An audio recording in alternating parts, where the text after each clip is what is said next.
Bubbles up. Very good. Bubble sit. Very good. Hindi ka dito. Damitan mo na kita. Yan. Napakadali po niyang damitan. Yan. Pasok ko na ito sa ulo niya. Ayan ko. Nasa niya? Kanan. Pas mo yung kanan. Pas mo yung kaliwa.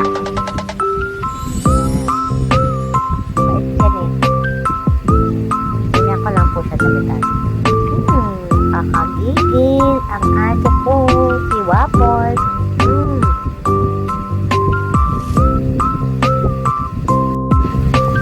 Give me 5. Give me 5. Well done. Ito talaga yung tricks niya, kaya siya sumusunod sa akin lagi. Ito, Dr. Shiba Happy Tummy. Check out na.